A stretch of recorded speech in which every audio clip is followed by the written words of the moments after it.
माननीय कुलपति महोदय श्री राजेश्वर सिंह साहब, रजिस्ट्रार महोदय, राजस्थान विश्वविद्यालय के विद्वान गुरुजनों, मेरे वरिष्ठ आरएस साथियों, मेरे साथी आरएस चयनित साथियों एवं ऊर्जावान व युवा साथियों, राजस्थान विश्वविद्यालय की इस गरिमामय प्रांगण में मैं आप सभी को संबोधित करते हुए अपार हर्ष का अनुभव कर रहा हूं। चूंकि मैं इतने बैठे हुए चयनित आरएस साथियों में मैं अकेला ऐसा सदस्य हूं जिसने कभी नियमित रूप से स्नातक नहीं किया है। मैं स्वयं पाठी रहा।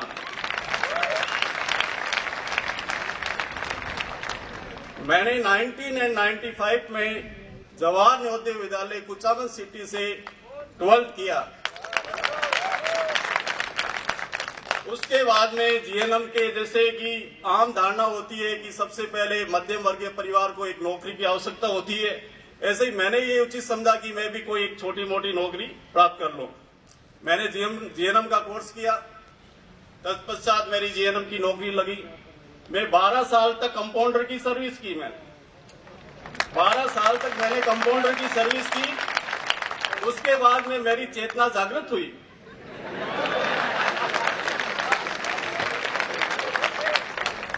मेरे कुछ एक साथी तैयारी कर रहे थे, सोचा मैं भी कर लूं, अपने आप को आजमा लूं। कलम का वास्ता 15 साल पहले छूट गया था। सुई से कलम तक का सफर बहुत मुश्किल था।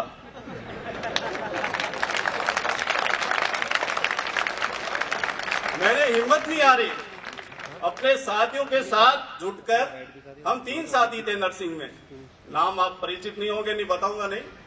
तीनों साथी नर्सिंग में थे। हमने तीनों ने तैयारी शुरू की। कोई कोचिंग नहीं कि पढ़ते अपन कैसे पढ़ेंगे, कि जैसा आए वैसे पढ़ेंगे। तो तीनों साथियों ने प्री 2010 में जैसे ही ऐसे लग जाता है कि अब कट ऑफ मार्क्स हमने क्लियर कर लिया है, तो प्री के बाद में 2 सब्जेक्ट हुआ करते थे पुराने पैटर्न में, दर्शन शास्त्र और इतिहास। तो बाकी कुछ तो हमने कहा कि कर लेंगे, लेकिन दर्शन शास्त्र में तो हमें एबीसीडी भी नहीं आती। 3 महीने का अल्प समय था। तो बिना समय गवाए प्रोफेसर श्री, मैं उनका धन्यवाद देना चाहूंगा इस मंच से, श्री दिलीप सक्सेना सर से, हमने उनके साथ में जुड़ाव किया और उन्होंने बड़ी संजीदा से हमें कहा कि बहुत अच्छा किया आपने, बिना पढ़े हुए आए हो, कोई खरपतवार नहीं है आपके यहाँ। जो मैं बताऊंगा उसको आप ऐसे ही, मतलब वैसे ही मानोगे जैसे मैं कहूंगा। और हमने उनके गुरु चरणों में शीश रखकर जैसे फिलोसफी उन्होंने पढ़ाई उसको हृदयान्वित ग्रहण किया। और ऐसा सहयोग रहा, कई साथियों ने वो एग्जाम दिया होगा। वो मतलब दिसंबर 2010 में आयोजित हुआ था। और उस समय का ऐसा परिस्थितियां थी, 2010 बैच को, 2007 बैच को ज्वाइनिंग दे रहे थे। गुर्जर आंदोलन का समय था। RPC chairman sir Mahendra Kumar ji ने कहा कि जो विद्यार्थी जहां है वहां पर भी एग्जाम में बैठ जाए। ऐसी परिस्थितियों में हमने एग्जाम दिया और वो एक, मैं ऐसे बीच का माइलस्टोन मानता हूं कि वो एक परंपरागत शैली से वो एक विश्लेषणात्मक शैली की ओर एग्जाम बढ़ा था। और आरएस के पेपर ऐसे आए थे कि जो दर्शन शास्त्र में सुबह के पारी में जो परीक्षा देने आए, वो शाम को 25% भी नहीं आए। इतना एनालिटिक वो था। चलो इस बातों से आगे निकल पर यही कहता हूं कि यह अब मैं जो आरएस बनने जा रहा हूं, ये मेरी 4थी सेवा होगी, 4th सर्विस। 2010 में मैं 483 रैंक के साथ में जेसीटीओ के पद पर चयनित हुआ। 2012 में मैं 76 रैंक के साथ में तहसीलदार सेवा में चयनित हुआ, जो अभी मैं कार्यरत हूं। और वर्तमान में मैं 11वीं रैंक के साथ में चयनित हुआ हूं।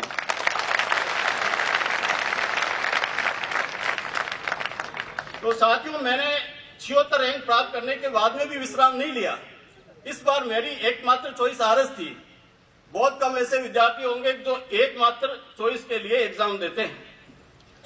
साथियों, मैंने तो रात की चिंगारी से ज्वाला जगाई है और आप भी मेरे से कई गुना बढ़कर कर सकते हो, क्योंकि आपको नव प्रज्वलित ज्योत हो, आपको नवीन प्रज्वलित ज्योत हो। विवेकानंद जी ने इस संदर्भ में कहा, बहुत खूब कहा है, all power is with in you, you can do anything and everything. किसी भी क्षेत्र में सफलता प्राप्ति के लिए जो मैं कुंजी मानता हूं वह है लक्ष्य प्राप्ति हेतु दृढ़ संकल्प, लगन, समर्पण और बिना निराश हुए निरंतर प्रयास करना, जिसमें हर प्रयास को आत्मविश्लेषण के द्वारा परिशुद्ध किया गया हो। अपनी रुचि व समप्रवृत्ति का ही विषय चुने और उसमें सर्वोत्कृष्ट करने का भरसक प्रयास करें। परम सत्ता अवश्य ही आपके साथ न्याय करेगी। युवा वर्ग के अपने साथियों से ये कहना चाहूंगा कि वे अपने कैरियर के इस टर्निंग पॉइंट में जो अभी वर्तमान दौर से वो गुजर रहे हैं, 5 व 6 वर्ष सर्वत्र न्यौछावर कर दे। 5 व 6 वर्ष सर्वत्र न्यौछावर कर दे, अन्यथा उन्हें जो बचे हुए 10 से 15 गुना जो जीवन उनका शेष बचा है उसमें संघर्ष करना होगा। किसी भी लक्ष्य प्राप्ति का प्रथम बीज विचार होता है। विचार की क्रियान्विति की लालसा होती है, उसको इच्छा कहते हैं, और इच्छा का बोधीकरण और उसके वांछित परिणामों को स्वीकार करना संकल्प होता है। और मैं मानता हूं कि प्रत्येक विषय में लक्ष्य प्राप्ति के लिए, सफलता के लिए दृढ़ संकल्प बहुत आवश्यक है। एवरेज मैं ये मानता हूं कि हो सकता है कि 10% बहुत मंदबुद्धि होते होंगे और 5 से 10% बहुत ज्यादा होते होंगे। 90% अपने जैसे ही है, आगे बढ़ाता है तो उनका दृढ़ संकल्प बढ़ाता है, वो सारे रास्ते खोल देता है। जो लक्ष्य प्राप्ति क्योंकि संकल्प से आंतरिक प्रेरणा मिलती है और आंतरिक प्रेरणा ही वो चीज है जो हमें अंतिम समय तक साथ देती है। बाहरी प्रेरणा तो एक मसान्या विराग है। हो सकता है कि आप मुझे सुनकर घटे भर में बोल जाओगे, लेकिन जब आपकी इनर साइड और इंटरनल इंस्पिरेशन जग जाएगी तो आपको आगे बढ़ने से कोई नहीं रोक सकता।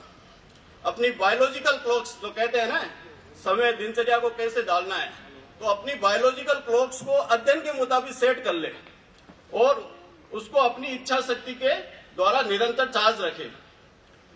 अब मैं इसके आगे बढ़ना चाहूंगा कि कैसे तैयारी करनी चाहिए। जैसा कि मैं सेवा में भी था, परिवार भी था, बच्चे भी थे और अध्ययन भी था। 4-5 मोर्चों पर संघर्ष कर रहे थे। तो कैसे करें? तो ये था कि प्लानिंग ऐसी है कि आप खुद अंदर से सोचिए कि मेरे लिए सबसे बेटर क्या है, मैं कैसे कर सकता हूं। तो मैं कुछ एक ऐसे शब्द काम में लेऊंगा कि तो अटपटे लगेंगे। रोज नामचा जो पुलिस भर्ती है, तो डेली आप एक रोज नामचा खोलिए, मतलब आप प्रतिदिन का आप एक रिकॉर्ड मेंशन कीजिए कि आज मुझे इतने घंटे स्टडी करनी है। जैसे कि हम सर्विस में होते हैं तो 2-4 घंटे ही निकाल पाते हैं, लेकिन एग्जाम का जो समय होता है उसका जो डेट और 1 महीना जो पहले का होता है बहुत ही क्रूशियल होता है। उसमें आप सभी कार्यों को छोड़कर संपूर्ण प्राथमिकता के साथ में इसी में जुट जाइए और रोज नामचा के अनुसार आप अध्ययन करोगे तो हो सकता है कि पूर्ण उस पर खरे तो नहीं उतर पाओगे, लेकिन अपन को ये महसूस होगा कभी जब पूरा दिन मिल जाएगा ना, तो ये महसूस होगा कि आज पढ़ाई नहीं हुई। और ऐसे अपन 15 दिन भी निकाल देंगे ना तो अपन को एहसास नहीं होगा कि मुझे पढ़ाई हुई है नहीं हुई। इसलिए लिखने का बहुत फायदा है। दिन की समाप्ति पर आंखें बंद करके पूरे दिन के अध्ययन की गतिविधियों का मनन कीजिए। आपने क्या किया पूरे दिन में, फ्रूटफुल जो अध्ययन के लिए क्या किया है, और उसमें अपनी जो कमियां रही है उनको सुधारने के लिए उनके जो विचार आते हैं उनको क्रियान्वित कीजिए। मतलब सुधार भी अपना, मेहनत भी अपनी और सारी चीज अपने अध्ययन के लिए होता है कि ऐसे कि यहाँ तो यूनिवर्सिटी का माहौल है, आपको कई साथी अब समान लक्ष्य के मिल जाएंगे, तो बहुत बड़ा नहीं तो छोटा समूह 1-2 निजी साथियों का बना लें। तो उनमें क्या है कि साथ में अपने स्टडी को डिस्कस कीजिए। वो हेल्दी कंपटीशन की भावना पैदा करता है और उससे कई बार ऐसे फैल जाता है कि कई बार वो उसकी पढ़ने की इच्छा होती है, कई दूसरे को नहीं होती है, तो ऐसे एक दूसरे से वो मतलब बैलेंस करके चलते हैं और वो पढ़ाई का माहौल निरंतर बना रहता है। अक्सर ज्ञान प्राप्ति का हमारा नजरिया तोता शैली का हो गया है, मतलब रटन विद्या। हम जो आते हैं उसको वैसे ही पढ़ते हैं जैसे बुक्स में लिखा है, एडिशनल कोई इंफॉर्मेशन, अपना थॉट्स, विश्लेषण उसमें ऐड नहीं करते हैं। मतलब सूचनाओं का संकलन करते हैं और परीक्षाओं में उनके उसको वमन करते हैं। मतलब सूचनाओं को संकलन करके परीक्षा में वमन करते हैं। ये तोता शैली है ना, इसको हटा के अपन को प्रतियोगिता परीक्षा की जो आवश्यकता है वो कोयल शैली की है। कोयल कितना मधुर गाती है, तो उसके अनुसार ही सूचनाओं के साथ मौलिकता, सहजता, विश्लेषण, प्रभाव उत्पन्न करना, जिससे कि मजबूर होकर एग्जामिनर को अपन को नंबर देना पड़े। परीक्षाओं के 4 विभिन्न स्तंभ होते हैं अध्ययन के लिए। एक तो होता है रीडिंग और लिसनिंग, जो प्री के लिए बहुत आवश्यक है। आप बहुत पढ़िए, फैक्ट्स को, जो इम्पोर्टेंट फैक्ट्स को आइडेंटिफाई कीजिए। और मेंस की जो प्रमुख अंडरलाइन है वो है राइटिंग। जब तक आप लिखोगे नहीं तो एग्जाम में लिखने की आप ये गलतफहमी पालोगे कि मैं एग्जाम में लिख दूंगा, लेकिन वहां आपका जो ज्ञान है बिखर जाएगा और आपकी जो अभिव्यक्ति है वो आप संपूर्ण नहीं कर पाओगे। और स्पीकिंग इंटरव्यू की एक इंपॉर्टेंट स्किल है। हम ये पाते हैं कि अक्सर एक पेपर को देखते हैं और उसका विश्लेषण करते हैं तो उसमें 4 प्रकार के क्वेश्चंस पाते हैं। वो 4 प्रकार के होते हैं। एक तो बहुत सरल, जिसको मैं संज्ञा देना चाहूंगा रेबिट, बहुत मुलायम, सरल, सीधे। और एक पेपर देख के कोई भी कह देगा 8वीं का विद्यार्थी भी कि यार ये भी कोई क्वेश्चन आपके आते हैं क्या। फिर उसमें कुछ कठिन आएंगे जो डियर टाइप के होते हैं, मतलब हिरन कुलाचे मारेंगे, इधर उधर दौड़ेंगे, लेकिन आप उनको कवर कर सकते हो। फिर उससे अधिक कठिन आएंगे, वो होता है वुल्फ, भेड़िए टाइप, उनसे आपको संघर्ष करना पड़ेगा। और कठिनतम क्वेश्चन आते हैं जो सभी एग्जाम में होते हैं, मतलब 4 प्रकार के क्वेश्चन आते हैं। कठिनतम क्वेश्चन को मैं कहूंगा टाइगर टाइप। तो इनको सोल्व करने का कैसा तरीका रहना चाहिए, मतलब कलेक्ट रैबिट एंड डियर्स। पहले जो रैबिट्स और डियर्स को आप कलेक्ट कर लीजिए, कलेक्ट करके उनको लिख डालिए।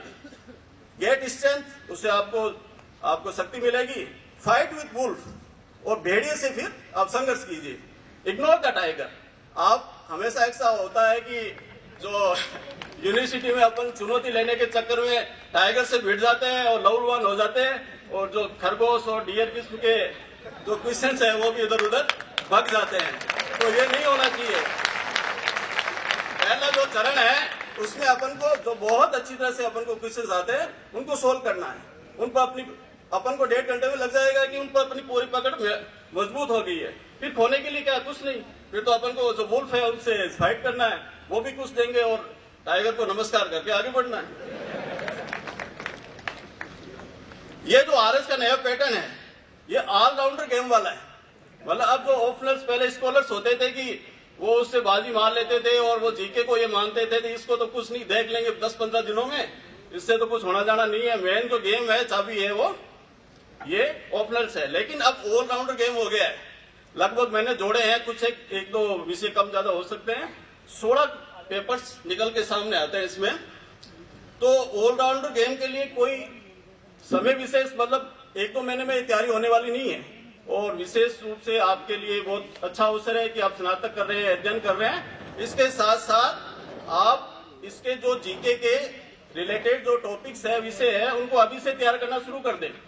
और तैयार करने का में लगभग 1.5 साल लग जाता है। एक ऑप्टिमम लेवल, जो एक जनरलाइज या लेवल अचीव करने के लिए 1.5 साल का समय लग जाता है।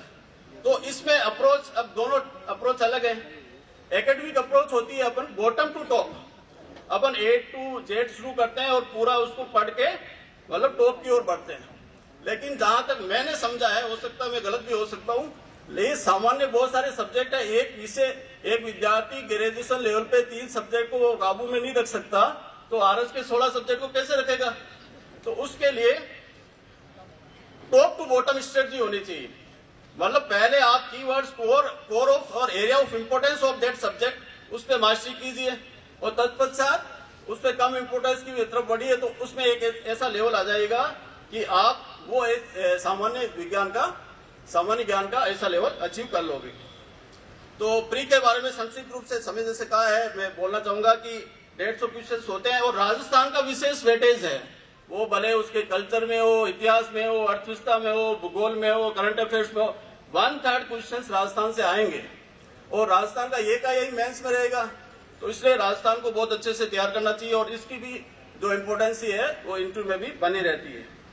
तो मुख्य परीक्षा के बारे में मैं कहना चाहूंगा कि मुख्य परीक्षा में सफलता का सूत्र है जो बहुतायत में अध्ययन करना नहीं है, विशिष्ट ढंग से प्रमाणिक अध्ययन व उसके लिखित प्रदर्शन में ही इसका जो सफलता का सूत्र छुपा हुआ है। अब बहुत सारे मेरे साथी मेरे बची हुई बातों को शेयर करेंगे। बहुत बहुत शुभकामनाएं सभी को। मैं चाहूंगा कि अगली बार आप भी यहाँ आके संबोधित करें। जय हिंद, जय भारत, धन्यवाद।